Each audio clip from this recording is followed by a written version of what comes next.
అందరికీ వందనాలండి. అందరూ బాగున్నారు అనుకుంటున్నాను.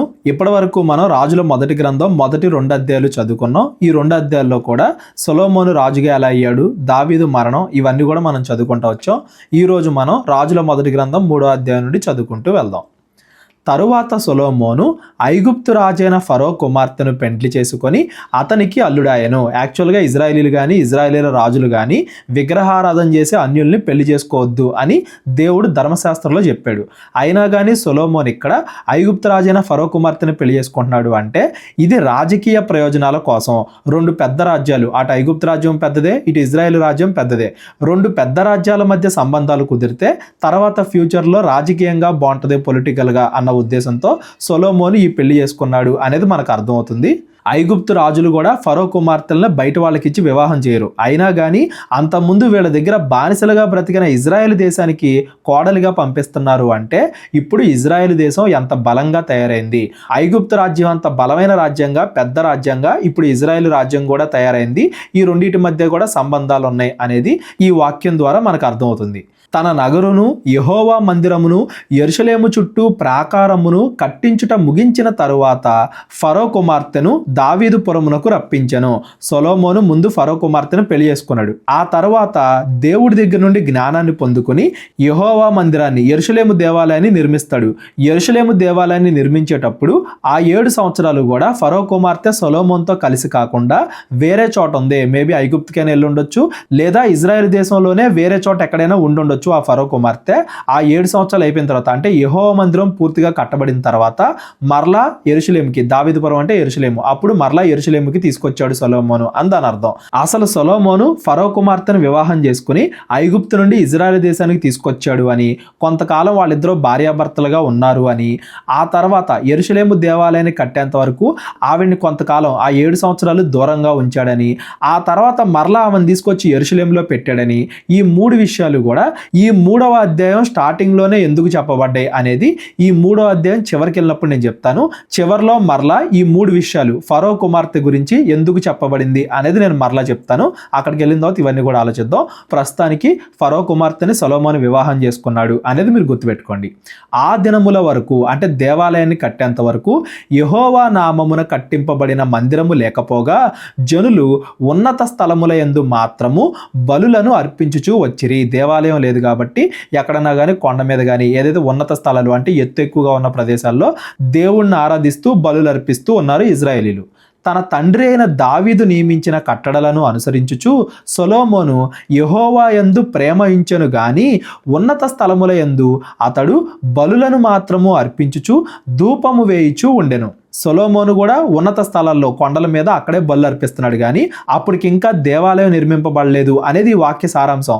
సొలొమోను మంచిగా ఉన్నాడు, దావీదు ఏవేవైతే చెప్పాడో దేవుడి ఆజ్ఞల ప్రకారంగా నడుచుకో అని చెప్పి అక్కడక్కడ కొంచెం పక్కదారి పడుతున్నా కానీ అన్యుల్ని పెళ్లి చేసుకోవడం అలాంటివి, కానీ మోస్ట్లీ దేవుడి ఇష్ట ప్రకారంగానే బ్రతికాడు. దావీదు కూడా తన జీవితంలో కొన్ని పాపాలు చేసినప్పటికీ ఎలా అయితే దేవుడి ఇష్ట ప్రకారంగా బ్రతికాడో సొలొమోను కూడా యెహోవా యందు ప్రేమ ఉంచెను. దేవుడు మనపైన ప్రేమ ఉంచడం కాదు, మనము దేవుడి పైన ప్రేమ ఉంచాలి. దేవుడు ఎప్పుడు కూడా మనల్ని ప్రేమిస్తూనే ఉంటాడు. మనం తిరిగి దేవుని ప్రేమిస్తున్నామా లేదా? దేవుణ్ణి ప్రేమించడం అంటే ఆయన ఆజ్ఞలను అనుసరించి నడుచుకోవడం. ఆయన ఆజ్ఞలను అనుసరించి మనం నడుచుకుంటున్నామా లేదా అనేది ముఖ్యం.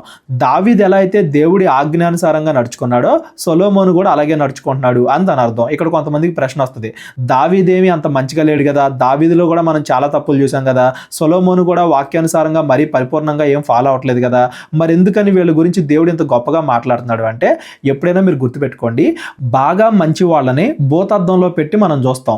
ఒక మామూలు వ్యక్తి బూతులు మాట్లాడడం వేరు, ఒక వాక్యం బోధించే వ్యక్తి బూతులు మాట్లాడడం వేరు.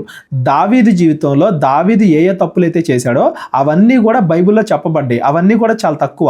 మన జీవితంలో మనం ఎన్ని పాపాలు చేస్తామో గుర్తెచ్చుకోండి. మనందరితో పోలిస్తే దావీదు చేసిన తప్పులు చాలా తక్కువ. వాటిల్లో కూడా మరలా మారు మనసు పొందాడు, పశ్చాత్తాపడ్డాడు, మనందరికంటే ఎక్కువగా పశ్చాత్తాపడ్డాడు.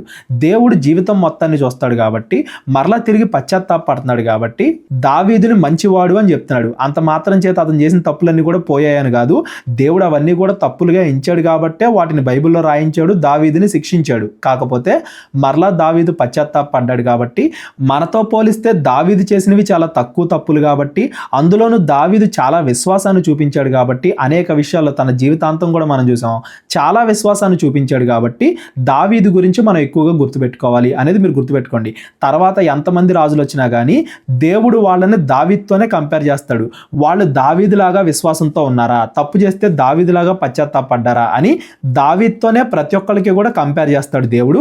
ఇక్కడ సొలొమోన్ని కూడా దావీదుతోనే కంపేర్ చేస్తున్నాడు అనేది మీరు గుర్తుపెట్టుకోండి. ఎందుకు ఇంతలాగా నేను మరలా దావీదు గురించి గుర్తు చేశాను అంటే, మనం ఈ రాజుల పుస్తకం మొత్తంలో మొదటి రాజులు రెండో రాజులు ఈ రెండు పుస్తకాల్లో కూడా ఏ రాజు పేరు మనం విన్నా కానీ ఆ రాజు దావీదులాగా ఉన్నాడా లేడా అనేదే దేవుడు కంపేర్ చేస్తాడు. కాబట్టి దావీదు గురించి మనం గుర్తుపెట్టుకోవడం చాలా ఇంపార్టెంట్. దావీదులాగే సొలొమోను కూడా దేవుని ప్రేమిస్తూ దేవుడి ఆజ్ఞలు గైకొంటూ ఉన్నాడు.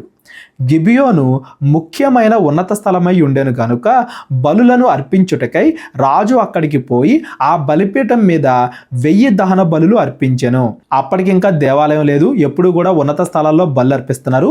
ఒకానొక రోజున సొలొమోనికి దేవుడి మీద ఇంకా ఎక్కువ ప్రేమ ఎక్కువైపోయింది. దేవుడు చేసిన దాన్ని బట్టి కృతజ్ఞతగా ఇంకా ప్రేమ ఎక్కువైపోయి 1000 దహన బలులు అంటే 1000 జంతువుల్ని పూర్తిగా అర్పించడం అలా చేశాడు. అన్ని అర్పించడం అంటే కేవలం అర్పించడం మాత్రమే కాదండి, 1000 పట్టుకుంటే సరిపోదు.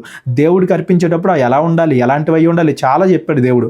ఆ 1000 దహన బలులకు కావాల్సిన జంతువుల్ని సిద్ధపరచడానికే చాలా సమయం అయిపోయి ఉంటుంది. కాకపోతే చాలా ప్రేమ ఎక్కువయ్యి ఒకానొక రోజున 1000 దహన బలులు అర్పించాడు సొలొమోను. ఆ రోజు గిబియోనులో యెహోవా రాత్రి వేళ స్వప్నమందు సొలొమోనుకు ప్రత్యక్షమై, ఇంత మంచిగా ఉన్నాడు కాబట్టి సొలొమోనుకు కూడా దేవుడు ప్రత్యక్షమై, స్వప్నమందు అంటే దర్శనంలో రాత్రిపూట కలలో మాట్లాడుతూ, నేను నీకు దేనినిచ్చుట నీకిష్టమో దాన్ని అడుగుమని దేవుడు అతనితో సెలవీయగా నీకేం కావాలో కోరుకో అని దేవుడు సొలొమోను అడుగుతున్నాడు. దేవుడే వచ్చి నీకేం కావాలో కోరుకో అంటున్నాడు అంటే సొలొమోను చూపించిన భక్తికి దేవుడు బాగా ఇష్టపడ్డాడు అని దాని అర్థం. ఈ సందర్భం బైబిల్లో చాలా ఇంపార్టెంట్ అండి. మనందరం కూడా దేవుడి నుండి ఏం కోరుకోవాలి అనే దానికి ఒక మంచి ఉదాహరణ. సొలొమోను ఈలాగు మనవి చేసెను, నీ దాసుడును నా తండ్రియునైన దావీదు నీ దృష్టికి అనుకూలముగా సత్యమును నీతిని అనుసరించి యథార్థమైన మనసు గలవాడే ప్రవర్తించెను గనుక నీవు అతని ఎడల పరిపూర్ణ కటాక్షము అగపరిచి ఈ దినముననున్నట్లుగా అతని సింహాసనం మీద అతని కుమారుణ్ణి కూర్చుండబెట్టి అతని యందు మహాకృపను చూపి ఉన్నావు. మొట్టమొదటిగా కృతజ్ఞత చూపిస్తున్నాడు. దావీదు దగ్గర నుండి కూడా నువ్వు మమ్మల్ని ప్రేమించుకుంటానే వచ్చావు, నీ వాగ్దానాన్ని నిలబెట్టుకుంటానే వచ్చావు, నా మీద కూడా చాలా కృప చూపించావు, ఈ రోజు ఇజ్రాయెల్ దేశం ఎంత బాగుందంటే నీ వల్లే అని దేవుడికి కృతజ్ఞత చూపిస్తున్నాడు. మనం మొదటి 2 అధ్యాయాల్లోనే చదువుకున్నాం కదా, బయట నుండి వచ్చి యుద్ధాలు చేసేవాళ్ళు లేరు, ఇంటర్నల్గా అంతర్యుద్ధాలు జరగడానికి కూడా ఎవరు లేరు. బయట నుండి లోపల నుండి ఎటువంటి కష్టాలు లేకుండా ఇజ్రాయెల్ దేశం బాగుంది కదా అని చెప్పేసి మొట్టమొదటిగా కృతజ్ఞత చూపిస్తున్నాడు దేవుడికి. నా దేవా యెహోవా, నీవు నా తండ్రి అయిన దావీదునకు బదులుగా నీ దాసుడనైన నన్ను రాజుగా నియమించి ఉన్నావు. అయితే నేను బాలుడను, కార్యములు జరుపుటకు నాకు బుద్ధి చాలదు. నీ దాసుడనైన నేను నీవు కోరుకొనిన జనముల మధ్య ఉన్నాను. వారు విస్తరించి ఉన్నందున వారిని లెక్క పెట్టుటయు వారి విశాల దేశమును తనిఖీ చేయుటయు అసాధ్యము. ఇంత గొప్పదైన నీ జనమునకు న్యాయము తీర్చగలవాడు ఎవ్వడు? కాబట్టి నేను మంచి చెడ్డ వివేచించి నీ జనులకు న్యాయము తీర్చునట్లు నీ దాసుడనైన నాకు వివేకము గల హృదయమును దయచేయము. సొలొమోను ఆస్తి అడగట్లేదు, ఐశ్వర్యం అడగట్లేదు, ఇంకేం అడగట్లేదు. నీ జనులు అంటున్నాడు చూడండి, ప్రజలు నా ప్రజలు కాదు, నేను కాదు వాళ్ళకి రాజుని, నువ్వే రాజు అన్నట్టుగా నీ జనులు, నువ్వు నాకు ఆ బాధ్యత అప్పగించావు. నీ జనులకు న్యాయం తీర్చడానికి నీ దాసుడైన నాకు వివేకము గల హృదయాన్ని దయచేయి, జ్ఞానాన్ని దయచేయి అని అడుగుతున్నాడు దేవుణ్ణి. ఆ జ్ఞానం కూడా దేనికి? వివేక హృదయం కూడా దేనికి? జనములకు న్యాయము తీర్చడానికి, ఏది మంచో ఏది చెడో తెలుసుకొని ఆ రకంగా ప్రజలకు న్యాయం తీర్చడానికి, అంటే పరిపాలించడానికి నువ్వు నాకు ఏ బాధ్యత అయితే ఇచ్చావో ఆ బాధ్యతను నేను నెరవేర్చడానికి నాకు వివేకాన్ని దయచే, జ్ఞానాన్ని దయచే అని దేవుడిని అడుగుతున్నాడు. ఈరోజు మనకు కూడా దేవుడు కనబడ్డాడు అనుకోండి, మన బాధ్యత ఏంటి? కుటుంబాన్ని మంచిగా చూసుకోవడం. పాస్టర్ బాధ్యత ఏంటి? సంఘాన్ని మంచిగా చూసుకోవడం. ప్రభువా, నేను తప్పు చేయకుండా నాకు వివేకం ఇవ్వు, నా కుటుంబాన్ని నా సంఘాన్ని మంచిగా చూసుకునేలాగా నాకు వివేకం ఇవ్వు. ఎలాంటి మనం అడుగుతామా? దేవుడు మనకు కనబడి ఏం కావాలని అడిగితే, లేదా నాకు డబ్బు కావాలి, నాకు ఇల్లు కావాలి, నాకు బంగారం కావాలి, ఇలాంటివి మనం అడుగుతాం అడుగుతామా? మీరు ఆలోచించండి. మనమైతే ఖచ్చితంగా వేరేలాగా అడుగుతాం. కానీ నాకు జ్ఞానాన్ని దయచే, వివేక హృదయాన్ని దయచే అంటున్నాడు అంటే సొలొమోను మంచివాడు అనేది మనకు అర్థం అవ్వాలి. అంతకుముందు 1-2 అధ్యాయాల్లో కూడా మంచిగానే పరిపాలించాడు అని మనకు అర్థమవుతుంది. ఇప్పటికే వివాహం అయింది కూడా అని కూడా మనకు అర్థమవుతుంది. అయినా కానీ నేను బాలుడను అంటున్నాడు చూడండి. నీ కార్యములు జరుపుటకు నాకు బుద్ధి చాలదు అంటున్నాడు చూడండి. అంటే తనను తాను తగ్గించుకునే స్వభావం కలవాడు. ఎలా అయితే దావీదు కూడా తగ్గించుకునే స్వభావం కలవాడో అలాగే సొలొమోను కూడా తగ్గించుకునే స్వభావం కలవాడు. తను ఇంకా బాలుడుగానే ఫీల్ అవుతున్నాడు. ఎవరి ముందర? దేవుడి ముందర. నాకు ఇంకా బుద్ధి చాలదు. ఎవరితో పోలిస్తే? దేవుడితో పోలిస్తే, దావీదుతో పోలిస్తే నాకు ఇంకా ఈ జ్ఞానం సరిపోదు. ఎందుకు? నువ్వు ఇచ్చింది మహా పెద్ద సింహాసనం, కొన్ని లక్షల మంది ఇజ్రాయేలీలు, వీళ్ళందరికీ తీర్పు తీర్చాలి అంటే నాకు జ్ఞానాన్ని దయచే అని చెప్పి దేవుణ్ణి అడుగుతున్నాడు. ఇంత మంచి కోరిక దేవుణ్ణి కోరాడు కాబట్టే దేవుడికి కూడా ఇష్టమయ్యి సొలొమోను చేసిన ఈ మనవి ప్రభువునకు అనుకూలమాయను గనుక. అనుకూలమాయను గనుక అనే పదం మీరు గమనించాలి. దేవుడు ఇష్టపడ్డాడు. మనం తీసుకునే నిర్ణయాలకి దేవుడు ఆనందపడాలి, దేవుడు సంతోషించాలి. అలా దేవుడు సంతోషించి దేవుడు అతనికి ఈలాగు సెలవిచ్చెను, దీర్ఘాయువునైనను ఐశ్వర్యమునైనను నీ శత్రువుల ప్రాణమునైనను అడగక న్యాయములను గ్రహించుటకు వివేకము అనుగ్రహించమని నీవు అడిగితివి. ఫ్యూచర్లో నాకు శత్రువులే లేకుండా చేయి, నేను చావకుండా బ్రతికేలాగా చేయి, బాగా డబ్బివ్వు, ఇలాంటి అడగలా నువ్వు. ఏది న్యాయమో గ్రహించడానికి, ఏది మంచో ఏది చెడో తెలుసుకోవడానికి వివేకాన్ని అడిగావు, జ్ఞానాన్ని అడిగావు. నీవు ఈలాగున అడిగినందున నీ మనవి ఆలకించుచున్నాను. బుద్ధి వివేకములు గల హృదయము నీకిచ్చుచున్నాను. పూర్వీకుల్లో నీ వంటి వాడు ఒకడును లేడు, ఇక మీదట నీ వంటి వాడు ఉండడు. అంతకుముందు నీ అంత జ్ఞానం కలిగిన వాడు ఎవడూ లేడు, ఇక ముందు నీ అంత జ్ఞానం కలిగిన వాడు ఎవడూ రాడు. అంత గొప్ప జ్ఞానాన్ని నీకు దయచేస్తాను అని దేవుడు చెప్తున్నాడు. మరియు నీవు ఐశ్వర్యమును ఘనతను ఇమ్మని అడగకపోయినను నేను వాటిని కూడా నీకు ఇచ్చుచున్నాను. ఏవైతే అడగలేదో వాటిని కూడా దేవుడు ఇస్తానంటున్నాడు. మనం చదువుకుంటూ ఉంటాం కదా కొత్త నిబంధనలో, మొదట దేవుడి రాజ్యాన్ని నీతిని వెతికితే మనకు కావాల్సినన్ని కూడా దేవుడు ఇస్తాడు. ఐశ్వర్యాన్ని మనం విడిగా అడగాల్సిన అవసరం లేదు. ముందు మనకు కావాల్సింది ఏంటి, ఆత్మకు కావాల్సింది ఏంటి అని మనం గుర్తిస్తే ఆ తర్వాత భూమి మీద మన శరీరానికి ఏవో అవసరమో అవన్నీ కూడా దేవుడు మనకి దయచేస్తాడు అని దాని అర్థం. అందుకే అంటున్నాడు, నీవు అడక్కపోయినా కానీ నీకు ఐశ్వర్యాన్ని ఘనతని నేను ఇస్తాను. అందువలన నీ దినములన్నింటను రాజుల్లో నీ వంటి వాడు ఒకడైనను ఉండడు. రాజుల్లో అంటే ఆ కాలంలో ప్రపంచంలో ఎంతో మంది రాజులు ఉన్నారు, ఎన్నో దేశాలు, కానీ నీ వంటి వాడు, నీకు సాటైన వాడు ఒకడు కూడా ఉండడు. మరియు నీ తండ్రి అయిన దావీదు నా మార్గముల్లో నడిచి నా కట్టడలను నేను నియమించిన ధర్మమంతటిని గైకొనినట్లు నీవును నడిచి వాటిని గైకొనిన ఎడల నిన్ను దీర్ఘాయుష్మంతునిగా చేసేదను అనెను. నువ్వు పూర్తిగా ఎక్కువ కాలం జీవిస్తావు, నేను నీకు తోడుగా ఉంటాను. నువ్వు నా కట్టడలు గైకో, నా ఆజ్ఞలు, నా ధర్మశాస్త్రం అంటే బైబిల్లో ఉన్నవన్నీ కూడా ఫాలో అవ్వు అని చెప్పాడు. ఇంతలో సొలొమోను మేలుకొని అది స్వప్నమని తెలుసుకొనెను. పిమ్మట అతడు యెరూషలేమునకు వచ్చి యెహోవా నిబంధన గల మందసము ఎదుట నిలవబడి దహన బలులు సమాధాన బలులు అర్పించి తన సేవకులందరికీ విందు చేయించెను. దహన బలులు, సమాధాన బలులు, విందు ఇదంతా చేస్తున్నాడు అంటే ఇదేదో ఊరికే కల కాదు, నిజంగానే దేవుడు నాకు జ్ఞానాన్ని ఇచ్చాడు అని సొలొమోన్ నమ్మాడు అని దాని అర్థం. మనకు కూడా ఎప్పుడైనా దేవుడు మాట్లాడాడని చాలా మంది అంటారు. కన్ఫ్యూజన్ ఉండదు. దేవుడు మాట్లాడితే మనకి తెలిసిద్ది, అందరికీ తెలిసిపోద్ది. కన్ఫ్యూజన్ లేకుండా ఇది ఖచ్చితంగా దేవుడు మాటలే, ఇదేదో మామూలు కల కాదు, దేవుడి దర్శనమే అని సొలొమోన్ నమ్మాడు. అదే విధంగా జరిగింది. ఇక్కడ ఈ మాటల ద్వారా మనం ఏం అర్థం చేసుకోవాలి అంటే భూమి మీద అంత ముందు కానీ ఆ తర్వాత కానీ ఎవరికీ లేనంత జ్ఞానం దేవుడు సొలొమోన్కి దయచేశాడు. ఇప్పుడు యూట్యూబ్ ఉంది, ఎంతో జ్ఞానం ఉంటుంది, ఎన్నో వీడియోలు ఉంటాయి, మంచి ఉంటాయి, చెడు ఉంటాయి.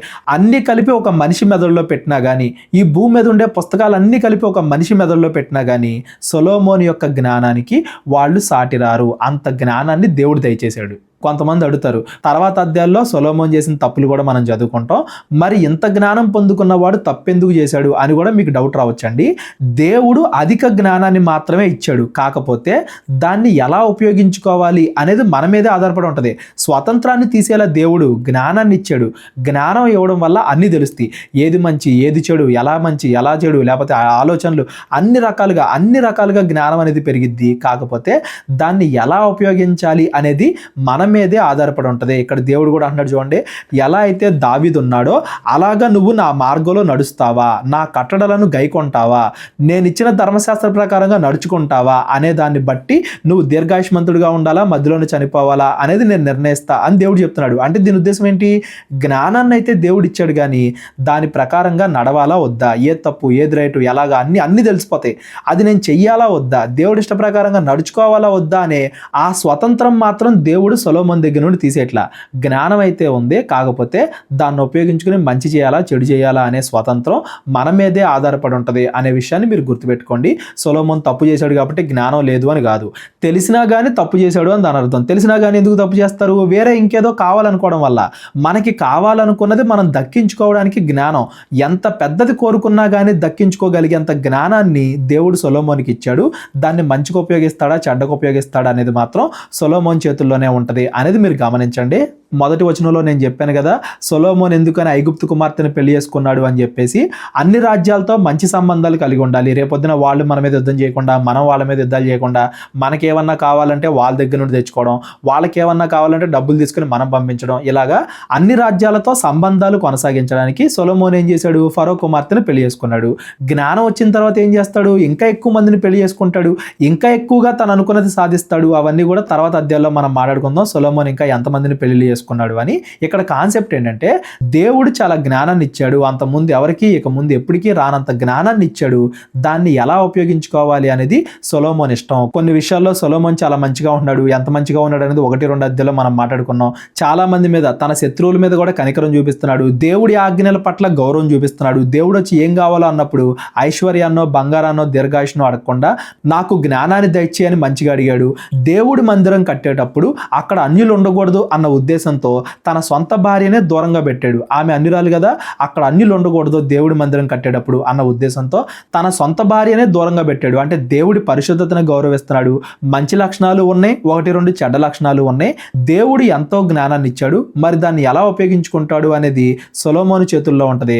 స్వతంత్రం అయితే తీసేయలేదు కదా దేవుడు, ఎలా ఉపయోగించుకుంటున్నాడు అనేది తర్వాత అధ్యాయంలో మనం చదువుకుంటూ వెళ్దాం. ఈ 3వ అధ్యాయంలో మాత్రం దేవుడు అంత ముందు ఎవరికీ లేనంత జ్ఞానాన్ని సొలొమోనుకి ఇచ్చాడు అనేది మాత్రం మీరు గుర్తుపెట్టుకోండి. ఒకవేళ సొలొమోనుకి ఇచ్చిన జ్ఞానమే దేవుడు మనకు కూడా ఇచ్చుంటే మనం ఇంకా ఎంత పాపంలో పడిపోయేవాళ్ళమేమో. సొలొమోను అన్న 1-2 విషయాల్లో మాత్రమే తప్పులు చేశాడు, మనమైతే 100-90 విషయాల్లో తప్పులు చేసేవాళ్ళం. అంత జ్ఞానం మనకు ఉండుంటే ఎంతమంది బాధపడినా, ఎంతమంది నష్టపోయినా, ఎవరేమనుకున్నా ఏం పట్టించుకోకుండా మనం అనుకున్నది మనం సాధించేవాళ్ళం. ప్రపంచానికి ఎంతో కీడు చేసి ఉండేవాళ్ళం. సొలొమోను అలాంటి వాడు కాదు కాబట్టి, మంచివాడు కాబట్టి సొలొమోను హృదయాన్ని బట్టి అంత జ్ఞానం దేవుడు సొలొమోనుకి ఇచ్చాడు అనే విషయాన్ని గుర్తుపెట్టుకోండి. వాళ్ళు 1-2 విషయాల్లో తప్పులు చేసినప్పటికీ దావీదు సొలొమోను లాంటి వాళ్ళని మనతో కంపేర్ చేసుకుని వాళ్ళేదో చెడ్డవాళ్ళు అన్నట్టుగా, వాళ్ళు చేశారు కాబట్టి నేను కూడా చేసుకుంటాను, వాళ్ళు తప్పు చేశారు కాబట్టి నేను కూడా చేస్తాను, వ్యభిచారం చేస్తాను, వాళ్ళు ఎక్కువ మంది పెళ్లిళ్ళు చేసుకున్నారు కాబట్టి నేను కూడా చేసుకుంటాను, ఇలాంటి విషయాల్లో వాళ్ళని తక్కువ చేసి మాట్లాడకూడదు. అలా ఎవరైతే మాట్లాడుతున్నారో మరి వాళ్ళ జీవితంలో ఎక్కువ శాతం ఎక్కువ భాగం దేవుడి ఇష్టానుసారంగా బ్రతికారు కదా. వాళ్ళ తప్పులు మాత్రమే కాదు, మరి వాళ్ళ భక్తి కూడా ఫాలో అవ్వాలని కోరుకోవాలి కదా. కొంతమంది అంటూ ఉంటారు, వ్యభిచారం ఎందుకు చేసావు అంటే దావీదే పడిపోయాడండి వ్యభిచారంలో, సొలొమోనే పడిపోయాడండి వ్యభిచారంలో అంటూ ఉంటారు. మరి దావీదు ఏం చేశాడో అది కూడా మిగతాది కూడా చేయండి, మరి సొలొమోన్ ఏం చేశాడో అది కూడా మిగతాది కూడా చేయండి. ఎప్పుడు కూడా భక్తుల నుండి మనం ఏ మంచి విషయాలు నేర్చుకోవాలి అనే విషయాన్ని గ్రహించాలి.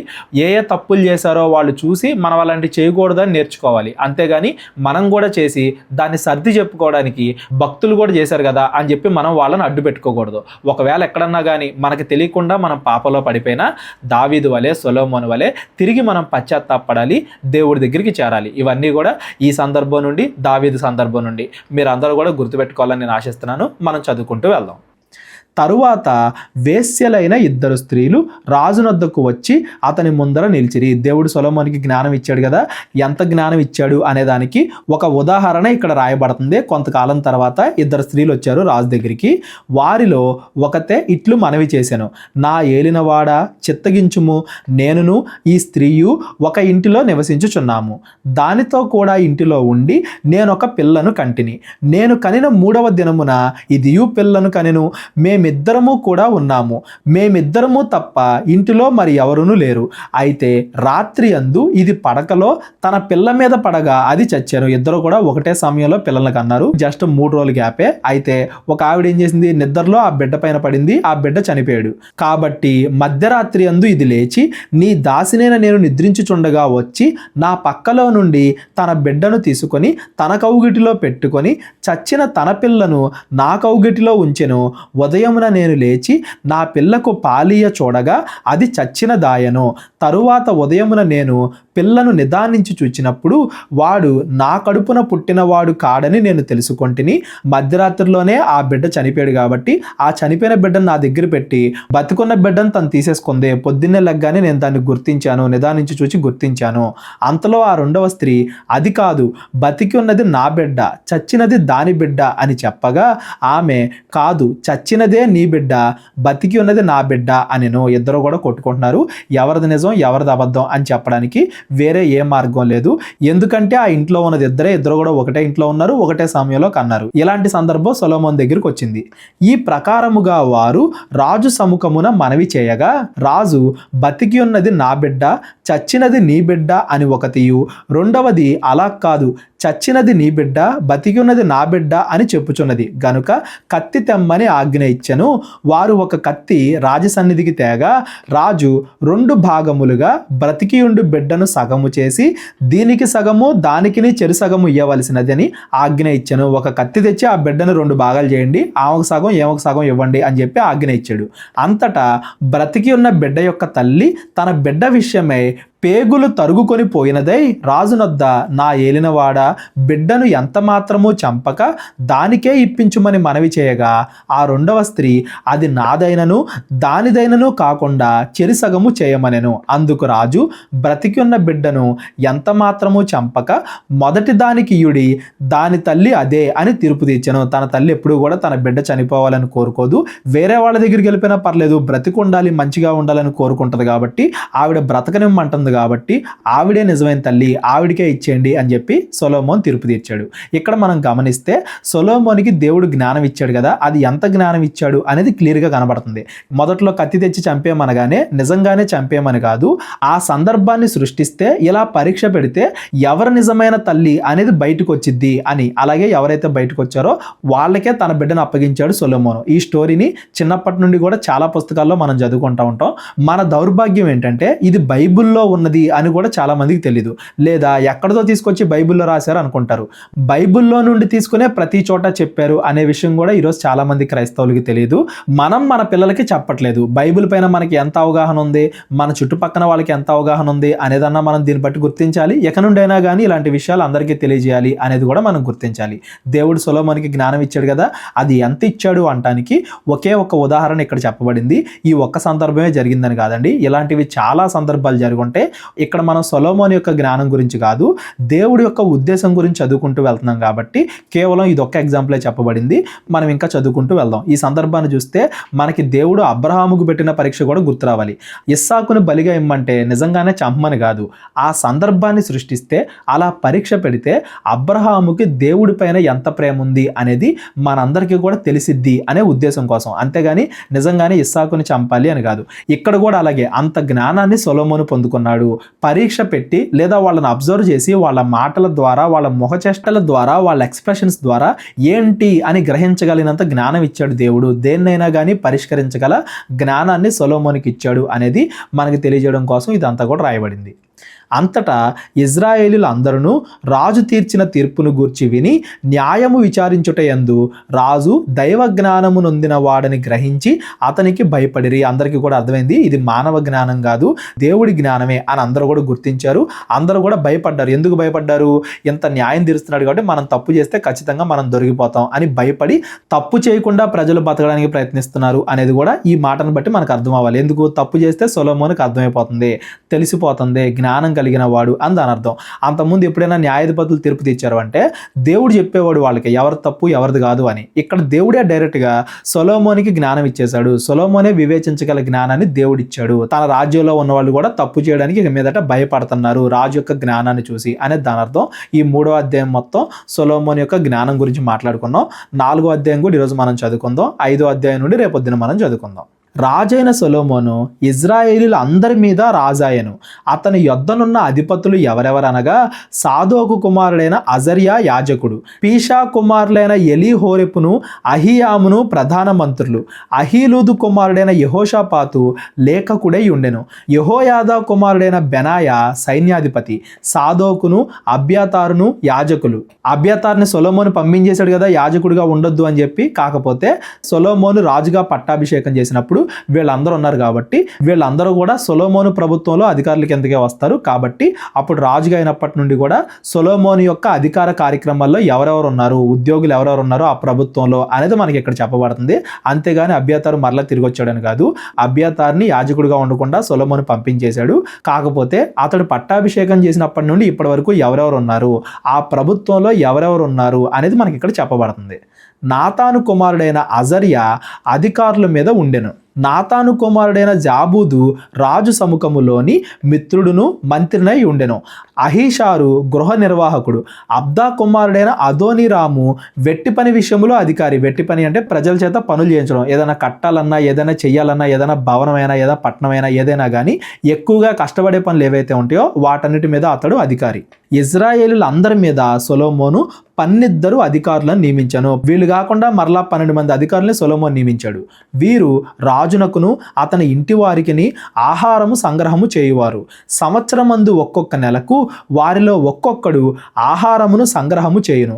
వారి పేర్లు ఇవే: ఎఫ్రాయిము మన్యమందు హూరు కుమారుడు, మాకస్సులోను షేల్బీములోను, బెత్సెమెషులోను, ఎలోన్బెదానానులోను దెకెరు కుమారుడు, అరుబ్బోతులో హెసెదు కుమారుడు. వీనికి సోకో దేశమును హెపెరు దేశం అంతయు నియమింపబడెను. మరియు అబీనాదాబు కుమారునికి దోరు మన్య ప్రాంతం అంతయు నియమింపబడెను. సొలొమోను కుమార్తెన టపాతు ఇతని భార్య. మరియు అహీలుదు కుమారుడైన బైనాకును, తానాకును, మెగిద్దోయును, బేత్షెయను ప్రదేశం అంతయు నియమింపబడెను. ఇది యెజ్రెయేలు దగ్గరనున్న సారెతా నుండి బేత్షెయాను మొదలుకొని ఆబెల్మే హోనా వరకును యొక్నెయాము అవతలి స్థలము వరకును వ్యాపించుచున్నది. గెబెరు కుమారుడు రామోత్గిలాదునందు కాపురం ఉండెను. వీనికి గిలాదులో నుండిన మనష్షే కుమారుడైన యాయీరు గ్రామములను బాషానులోనున్న అర్గోబు దేశమును నియమింపబడెను. అది ప్రాకారములను ఇత్తడి అడ్డగడలను గల 60 గొప్ప పట్టణములు గల ప్రదేశము. ఇద్దో కుమారుడైన అహీనాదాబు మహనయీములో నుండెను. నఫ్తాలి దేశమందు అహిమయస్సు ఉండెను. వీడు సొలొమోను కుమార్తె అయిన బాషెమతును వివాహము చేసుకొనెను. ఆషేరులోను ఆలోతులోను హూషై కుమారుడైన బైనా ఉండెను. ఇస్సాకారు దేశమందు పరూయహు కుమారుడైన యెహోషాపాతు ఉండెను. బెన్యామీను దేశమందు ఏలా కుమారుడైన షిమీ ఉండెను. గిలాదు దేశమందు అమోరీలకు రాజైన సీహోను దేశమందును, బాషాను రాజైన ఓగు దేశమందును ఊరి కుమారుడైన గెబెరు ఉండెను. అతడు ఒక్కడే ఆ దేశమందు అధికారి. అయితే యూదా వారును ఇజ్రాయేలు వారును సముద్రపు దరినున్న ఇసుక రేణువులంతా విస్తార సమూహమై తినుచు తాగుచు సంబరపడుతూ ఉండిరి. ఇజ్రాయేలీలు యూదా వాళ్ళు అంటే ఇజ్రాయేల్ దేశం మొత్తం 12 గోత్రాలు కూడా ఇసుక రేణువుల వలె, అంటే ఒక పక్కన జనాభా వృద్ధి చెందుతుంది, తినుచు తాగుచు అంటే ఆర్థిక వ్యవస్థ దేశంలో ఏం కావాలో అవన్నీ కూడా వృద్ధి చెందుతున్నాయి. సంభ్రమము అంటే ఆనందం, అన్ని రకాలుగా కూడా దేశం అభివృద్ధి చెందుతూ ఉంది. ఇవాళ ఒక స్టేట్ గవర్నమెంటో సెంట్రల్ గవర్నమెంటో ప్రజలందరినీ కూడా ఏలటానికి ఎంతైతే కష్టపడతారో మళ్ళీ వాళ్ళకు ఒక చట్టం ఉంటుంది, రాజ్యాంగం ఉంటుంది, ప్రతిదానికి పరిపాలన విధానం ఉంటుంది. ఇన్నున్నా కానీ వాళ్ళు ఎలా అయితే కష్టపడతారో మనం చూస్తూనే ఉన్నాం. ఆ కాలంలో ఏమీ లేవు, అయినా కానీ ప్రతి దాన్ని కూడా సొలొమోనే సృష్టిస్తూ అధికారాలు సృష్టిస్తూ ఎవరెవరు ఎలా ఉండాలి, 12 గోత్రాల్లో ఏ గోత్రాన్ని కూడా రాజు తక్కువ చేయట్లేదు అన్నట్టుగా ఒక్కో గోత్రానికి ఒక్కొక్క అధికారిని నియమించడం, ఒక్కో గోత్రం వాళ్ళు ఒక్కొక్క నెల రాజు యొక్క అవసరాలు, సైన్యాధిపతులు వాళ్ళ ఆహారం అవన్నీ చూసుకోవాలని చెప్పడం, అందరికీ కూడా సమంగా పంచిపెట్టడం, మళ్ళీ ఆ దేశాల్లో ఏ లోటు లేకుండా చూడడం, ఆర్థికంగా, ఆరోగ్యపరంగా, సంఖ్యపరంగా, ఆనందం ప్రకారంగా అన్ని రకాలుగా కూడా కూడా సొలొమోను తన జ్ఞానాన్ని ఉపయోగించుకొని దేశాన్ని మంచిగా చూసుకుంటున్నాడు, ఏ లోటు లేకుండా చూసుకుంటున్నాడు అని దాని అర్థం. ఇంకా మనం డీటెయిల్కి వెళ్ళిపోతే చాలా చెప్పుకోవచ్చు. కాకపోతే అందరికన్నా ఎక్కువ జ్ఞానం కలిగిన వాడు, ఏ సమస్యనైనా పరిష్కరించగలడు. ఈరోజు మన దేశంలోనో మన రాష్ట్రంలోనో ఎన్నైతే సమస్యలు ఉంటాయో అసలు అలాంటి సమస్యలు ఏమీ లేకుండా అందరూ బాగుండేలాగా ఒక మంచి అధికారి ఉంటే ఎలా ఉంటుందో అని మనం ఊహించుకుంటామో అంతకంటే గొప్ప అధికారిలాగా సొలొమోను ఉన్నాడు అని దాని అర్థం. ఒక పక్కన రాజ్యం అంతా బాగుంది, రాజ్యానికి బయట ఏం జరుగుతుంది, నది యూఫ్రటీస్ నది మొదలుకొని ఐగుప్తు సరిహద్దు వరకు ఈ మధ్యనున్న రాజ్యములన్నింటి మీదను ఫిలిస్తీన్ల దేశం అంతటి మీదను సొలొమోను ప్రభుత్వము చేశాను. కేవలం యెరూషలేము మాత్రమే కాదు, కేవలం యోధా దేశం మాత్రమే కాదు, ఇజ్రాయేలీలు మాత్రమే కాదు, ఆ చుట్టుపక్కల ఉన్న రాజ్యాలపై కూడా సొలొమోనికి అధికారం లభిస్తుంది. ఆ జనులు పన్ను చెల్లించుచు సొలొమోను బ్రతికిన దినములన్నీ అతనికి సేవ చేయుచూ వచ్చిరి. వాళ్ళందరినీ యుద్ధాలు గెలిచాడని కాదండి, మరి ఏ విధంగా ఇంపోర్ట్ ఎక్స్పోర్ట్స్ జరిగాయో ఎలా జరిగాయో ఏమి తెలియదు, కానీ వాళ్ళందరి మీద కూడా అధికారి అయి ఉన్నాడు. వాళ్ళందరి దగ్గర కూడా పన్ను తీసుకునేంత, దేవుడు చెప్పాడు కదా ఐశ్వర్యం కూడా ఇస్తాను అని చెప్పి, అంత జ్ఞానాన్ని ఉపయోగించాడు సొలొమోను అని దాని అర్థం. ఈ రోజున్న ఎవరో సొలొమోనుకి సాటి రారు అనేది గుర్తుపెట్టుకోండి. ఒక్కొక్క దినమునకు సొలొమోను భోజనపు సామాగ్రి ఎంతగా అభివృద్ధి చెందాడంటే సొలొమోను 600 తూముల సన్నపు గోధుమ పిండియు 1200 తూముల మతక పిండి, అంటే అంతమంది ఉన్నారు సొలొమోను ప్రభుత్వంలో, అంతమంది అధికారులు, అంత ఆర్గనైజ్డ్గా జరుగుతుంది అని దాని అర్థం. కొవ్విన ఎడ్లు 10, విడి ఎడ్లు 20, 100 గొర్రెలను, ఇవియుగాక ఎర్రదుప్పులు, దుప్పులు, జింకలు, కొవ్విన బాతులు తేబడిన, ఇవన్నీ కూడా ఒక్కొక్క రోజుకే గుర్తుపెట్టుకోండి, ఇవన్నీ కూడా ఒక్కొక్క రోజుకి బాతులు తేబడెను. యూఫ్రటీస్ నది యువతల తిప్సహు మొదలుకొని గాజా వరకును నది యువతలనున్న రాజులందరి మీదను అతనికి అధికారం ఉండెను. ఎంత గొప్పగా ఎంత మంచి స్ట్రక్చర్తో సొలొమోను పరిపాలిస్తున్నాడు అని దాని అర్థం. ఎవరి దగ్గరైనా జ్ఞానం ఉందంటే వాళ్ళ దగ్గర ఒక క్రమం ఉంటుంది, ఒక పద్ధతి ఉంటుంది. పద్ధతి లేకుండా ఎలా పడితే అలా కాకుండా, ఎలా అయితే సొలొమోను చూడండి 12 మంది నిలబెడతాం, ఒక్కొక్కరికి ఒక్కొక్క బాధ్యతను అప్పగివ్వడం, ఒక్కో నెల ఒక్కొక్కరని చెప్పడం, అట్లాగా ఒక క్రమ పద్ధతిలో ఒక బాధ్యత ప్రకారంగా చేస్తారో, క్రమశిక్షణ ఉంటుందో వాళ్ళ దగ్గర ఎక్కువ జ్ఞానం ఉంది అని దాని అర్థం. ఎలా పడితే అలా ఉంటే అది జ్ఞానం కాదు. ఒక వివేచన, ఒక క్రమం, ఒక పద్ధతి ఇలాంటివి ఏమి లేకపోతే అది జ్ఞానం కాదు. జ్ఞానానికి ఉండే లక్షణాలు ఇవి అనేది కూడా మనం గుర్తుపెట్టుకోవాలి. అతని కాలమున నలుదిక్కుల నెమ్మది కలిగి ఉండెను, యుద్ధాలు చేసి యుద్ధాలు గెలిచాడు దావీదు అని మనం మాట్లాడుకున్నాం. ఇక్కడ అసలు యుద్ధాలే లేవు, అయినా కానీ అందరూ బాగున్నారు, అయినా కానీ ఎవరి మధ్య గొడవలు లేవు. కేవలం ఇజ్రాయెల్ దేశం మాత్రమే కాదు, ఆ చుట్టుపక్కల ఉండే రాజ్యాలన్నింటినీ కూడా సొలొమోను వెళ్తున్నా కానీ ఎక్కడ గొడవలు లేకుండా నెమ్మది కలిగి ఉందంటే అది దేవుడిచ్చిన జ్ఞానం. సొలొమోను దినములన్నింటను ఇజ్రాయేలు వారేమి, యూదా వారేమి, దాను మొదలుకొని బేర్షెబా వరకును తమ తమ ద్రాక్ష చెట్ల కిందను అంజూరపు చెట్ల కిందను నిర్భయముగా నివసించుచూ ఉండిరి. నిర్భయముగా అంటే క్రైమ్ కూడా లేదు, ఎవడొచ్చి దొంగతనం చేస్తాడా, ఎవడొచ్చి మీద పడతాడా, ఎవరొచ్చి నరహత్య చేస్తారా, ఇలాంటివి కూడా లేవు. అంత గొప్పగా పరిపాలించాడు. ఇప్పుడు ఇంత పోలీసు వ్యవస్థ, సీసీటీవీలు ఇవన్నీ ఉంటేనే ఎవరు దొంగతనం చేశారో ఎవరు మర్డర్ చేశారో పట్టుకోలేకపోతున్నారు. ఆ కాలంలో ఎవరిలోనైనా కానీ ఏవైనా గుర్తించగలిగే జ్ఞానాన్ని సొలొమోనుకి దేవుడిచ్చాడు దాని అర్థం. ప్రజలందరూ కూడా అంత సాటిస్ఫైడ్గా ఉన్నారు, ఆనందంగా. ఒక పక్కన రాజ్యం, ఒక పక్కన ఆర్థిక వ్యవస్థ, ఒక పక్కనేమో రక్షణ, అన్ని రకాలుగా కూడా సొలొమోను మంచిగా పరిపాలిస్తున్నాడు. సొలొమోను రథములకు 40,000 గుర్రపు శాలలను, రౌతులను, 12,000 గుర్రములను ఉండెను. మరియు రాజైన సొలొమోను భోజనపు బల్ల యొద్దకును వచ్చిన వారందరికీ ఏమీ తక్కువ కాకుండా అధికారుల్లో ఒకడు తాను నియమింపబడిన మాంసమును బట్టి ఆహారము సంగ్రహము చేయుచు వచ్చెను. 12 మంది నిలబెట్టాడు కదా, 12 మంది ఒక్కొక్క నెలకు ఒక్కొక్కరు తీసుకురావాలని, వాళ్ళకు కూడా ఏ లోటు లేకుండా వాళ్ళు తెస్తున్నారు, వీళ్ళందరూ కూడా తింటున్నారు అని దాని అర్థం. మరియు గుర్రములను, పాటు పశువులను ఉన్న ఆయా స్థలములకు ప్రతివాడు తనకు చేయబడిన నిర్ణయం చొప్పున యవలు గడ్డిని తెప్పించుచూ ఉండెను. కేవలం మనుషులకే కాదు, ఆ దేశంలో ఉండే పశువులకు కూడా ఏ లోటు ఉండట్లేదు. దేవుడు జ్ఞానమును, బుద్ధిని, వర్ణింపశక్యము గాని వివేచన గల మనస్సును సొలొమోనుకు దయచేసెను. వర్ణింపశక్యము గాని అంటే మనం దాన్ని లెక్కించలేము, మనం దాన్ని వివరించలేము. అంత గొప్ప జ్ఞానాన్ని సొలొమోనుకి ఇచ్చాడు దేవుడు. గనుక సొలొమోనుకు కలిగిన జ్ఞానము తూర్పు దేశముల జ్ఞానము కంటెను, ఐగుప్తీల జ్ఞానం అంతటి కంటెను అధికమై ఉండెను. ఏదో ఒక్కళ్ళ కంటే కాదు, అందరినీ కలిపినా కానీ అంతకంటే ఎక్కువ జ్ఞానం సొలొమోనుకు ఉంది. అతడు సమస్తమైన వారి కంటెను, యజ్రాహీయుడైన ఏతాను కంటెను, మహోలు కుమారులైన హేమాను, కల్కోలు, దర్దా అనువారి కంటెను జ్ఞానవంతుడై ఉండెను. గనుక అతని కీర్తి చుట్టూనున్న జనములన్నింటిలో వ్యాపితమాయను. అప్పుడున్న వాళ్ళలో ఎవరెవరైతే జ్ఞానులు, బుద్ధిగల గలవారు అనుకుంటామో వాళ్ళందరికన్నా, అప్పుడున్న వాళ్ళందరికన్నా కూడా సొలొమోను జ్ఞానంగా ఉన్నాడు. అంటే వాళ్ళ మధ్య పరీక్షలు జరుగుంటాయి, వాళ్ళకి వీళ్ళకి అన్నట్టుగా పరీక్షలు జరుగుంటాయి.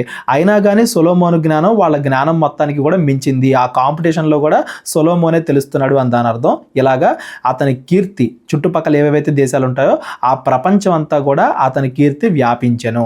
అతడు 3000 సామెతలు చెప్పెను, 1005 కీర్తనలు రచించెను, మరియు లెబానోనులో ఉండు దేవదారు వృక్షమునే గాని, గోడల్లో నుండి మొలుచు హిస్సోపు మొక్కనే గాని చెట్లన్నిటి గూర్చి అతడు రాసెను, మరియు మృగములు, పక్షులు, పరాకు జంతువులు, జలచరములు అను వాటన్నింటిని గూర్చి అతడు రాసెను. అతడి జ్ఞానపు మాటలు తెలుసుకొనుటకై అతడి జ్ఞానమును గూర్చి వినిన భూపతులందరిలో నుండి, జనులందరిలో నుండి మనుష్యులు సొలొమోను వద్దకు వచ్చిరి. ఎక్కడెక్కడ నుండో ప్రయాణాలు చేసి ఇక్కడ సొలొమోను దగ్గర జ్ఞానాన్ని తెలుసుకుంటున్నారు అని దాని అర్థం. అంటే ఇవాళ ఏవైతే బయాలజీ, కెమిస్ట్రీ, జంతువుల గురించి, పక్షుల గురించి, అన్నింటి గురించి రీసెర్చ్ చేస్తున్నారో, మొక్కల గురించి, బాటనీ అన్నింటి గురించి రీసెర్చ్ చేస్తున్నారో, వాటన్నింటికంటే ఎక్కువ జ్ఞానం ఒక్క సొలొమోను దగ్గరే ఉంది. ప్రపంచంలో ఉన్న అనేక మంది ఎక్కడెక్కడ నుండో వచ్చి సొలొమోను దగ్గరికి వచ్చి ఏవో కొన్ని విషయాలు తెలుసుకుంటూ ఉన్నారు. అవి మరలా వాళ్ళ రాజ్యానికి వెళ్ళి అక్కడ అభివృద్ధి పరుచుకుంటున్నారు, అక్కడ స్ప్రెడ్ చేస్తున్నారు అని దాని అర్థం. అలా ఈ రోజు మనం చదువుకున్న ఈ 3, 4 ఈ 2 అధ్యాయాల్లో కూడా సొలొమోను ఎలా జ్ఞానం సంపాదించాడు, ఎంత గొప్పగా ఎదిగాడు, సొలొమోను యొక్క ఘనత గురించే మనం మాట్లాడుకున్నాం. రేపొద్దు నుండి 5, 6 అధ్యాయాల్లో యెరూషలేము దేవాలయం ఎలా నిర్మింపబడింది అనేది మనం చదువుకుంటాం. ఆ తర్వాత సొలొమోను జీవితంలో ఏమైనా తప్పులు చేశాడా, ఏం జరిగింది అనేది మనం ఎల్లుండి నుండి చదువుకుందాం. సొలొమోను జీవితం గురించి రేపటి రోజున యెరూషలేము దేవాలయ నిర్మాణం గురించి మనం చదువుకుంటాం. ఇక్కడ వరకు కూడా అంతా బాగానే ఉంది. సొలొమోను ఎంత బాగున్నాడు, దేవుడు ఎవరి గురించి అయితే వాగ్దానం చేశాడో దావీదు ద్వారా ఒక శాశ్వతమైన రాజు వస్తాడు అని చెప్పేసి, అతడు సొలొమోనేనా కాదా అనేది కూడా మనం చదువుకుంటూ వెళ్దాం. ఈ రాజుల పుస్తకం మొత్తంలో కూడా ఏ రాజైనా కానీ దావీదుతో దేవుడు చేసిన నిబంధనలో ఆ లక్షణాలతో సరిపోతున్నారా అనేది మనం చదువుకుంటూ వెళ్దాం. ప్రస్తుతానికైతే అక్కడక్కడ కొన్ని చిన్న చిన్న మిస్టేక్స్ ఉన్నా కానీ సొలొమోను అయితే మంచిగా ఉన్నాడు అనేది మనకు అర్థమవుతుంది. రేపటి నుండి చదువుకుందాం. ఇక్కడ మళ్ళీ కొంతమందికి ఇంకో ప్రశ్న కూడా వస్తుంది, సొలొమోను మరి ఇవన్నీ కూడా రాశాడు కదా, అవన్నీ కూడా ఏమైంది, చరిత్రలో ఇదంతా కూడా ఏమైపోయింది, ఇంత జ్ఞానం ఏమైంది అని కొంతమందికి డౌట్ వస్తుంది. దానికి ఆన్సర్ కూడా ఇదే రాజుల పుస్తకంలో మనం చదువుకుందాం. ఆ తర్వాత ఇజ్రాయేలీల పైన ఎన్ని యుద్ధాలు జరిగాయి, ఎలాగ వీళ్ళ ప్రదేశాలన్నీ కూడా నాశనం అయిపోయినాయి, అవన్నీ కూడా తర్వాత అధ్యాయంలో మనం చదువుకుందాం. అయినప్పటికీ ఈ జ్ఞానం ఏదైతే రాయబడిందో ఆ రాయబడింది పోయినప్పటికీ కూడా ఏదైతే ఓరల్గా అంటే మాట ద్వారా వ్యాప్తి చెందిందో అలా మాట ద్వారా వ్యాప్తి చెందిన దాన్ని బట్టే ఆ జ్ఞానం అన్ని దేశాలకే విస్తరించడాన్ని బట్టే ఈరోజు ప్రపంచంలో సైన్స్ ఎంతగా డెవలప్ అయింది. ఇన్ని రకాల నుండి, ఇన్ని వైపుల నుండి సైన్స్ అనేది ఇన్ని రకాలుగా అభివృద్ధి చెందింది అంటే అది సొలొమోను దగ్గరే బాగా అభివృద్ధి చెందింది, ఆరంభమైంది అనే విషయాన్ని మీరు గుర్తుపెట్టుకోండి. ఈరోజు చదివిన ఈ 3, 4 అధ్యాయాల్లో ఎవరికైనా ఏదైనా డౌట్ ఉంటే డిస్క్రిప్షన్లో నా నెంబర్ ఉంటుంది, కాల్ కానీ వాట్సాప్ కానీ చేయండి. 5వ అధ్యాయం నుండి మనం రేపొద్దున చదువుకుందాం. మా పరిచర్య గురించి ప్రార్థించండి. ప్రేరేపణ కలిగిన వాళ్ళు మీ కానుకల ద్వారా మా పరిచర్యను బలపరచండి. అందరికీ వందనాలు. దేవుడు మిమ్మల్ని అందరినీ కూడా దీవించి ఆశీర్వదించును గాక. అందరికీ వందనాలండి. కేవలం 30 వీడియోస్లో బైబిల్ నేర్చుకోండి అనే ఎంతో విలువైన ఈ కోర్స్ జస్ట్ ₹1 మీకు కావాలి అంటే మీ పేరు, మీ ఊరు ఈ నెంబర్కి వాట్సాప్ చేయండి. ఈ కోర్సులో ఏ విషయాలు ఉంటాయో ముందుగానే తెలుసుకోవడానికి ఈ వీడియో పాస్ చేసి టాపిక్స్ అన్నీ చదువుకోండి. క్రైస్తవులందరూ ఈ బైబిల్ కోర్స్ వినాలి అని మేము కోరుకుంటున్నాం. అందరినీ దేవుడు దీవించును గాక. ఆమెన్.